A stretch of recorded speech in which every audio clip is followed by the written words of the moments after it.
السلام عليكم. السي الشرقاوي، القنصل العام للمملكة المغربية ببرشلونة. الزيارة ديالكم للجمعية الإسلامية نوباريس وكذلك الجمعية أخرى.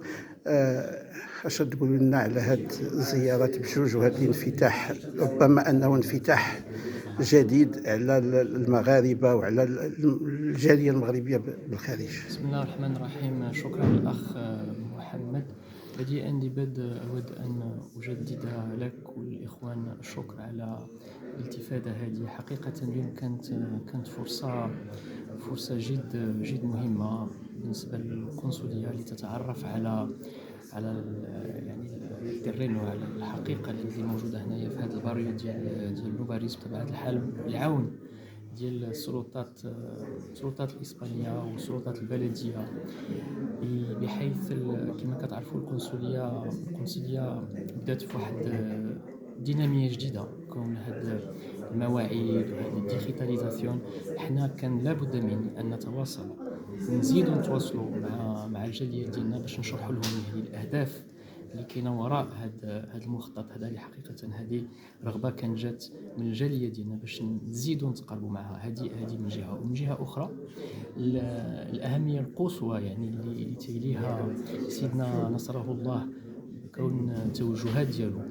حنا يعني الأولويات ديالنا هي الجالية ديالنا تكون مرتاحة بجميع الميادين. ونتمنى إن شاء الله يكون تتبع لهذا الورش الكبير اللي عطاه سيدنا الله ينصرو. وحنا راه بطبيعة الحال حنا نبقاو دائما في الاستماع.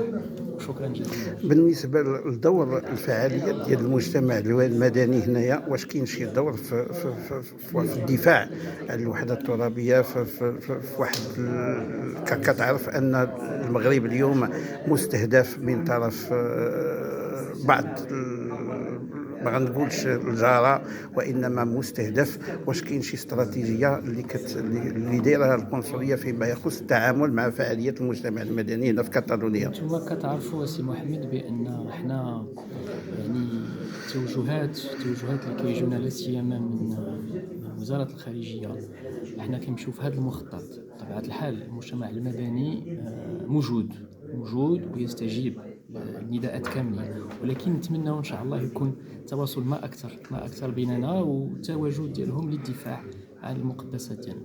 شكرا معالي القنصل. وهذه ماشي غريبة بالنسبة لك، لأنك أنت ابن أسرة وطنية ولاحظنا حنا في الزيارة ديالنا للقنصلية، لاحظنا التغيير المهم فيما يخص الدينامية اللي عرفت القنصلية، والتغيير الاستقبال الجيد، واحد المجموعة ديال الأمور اللي كتخدم الجالية. كلمة أخيرة السيد القنصل.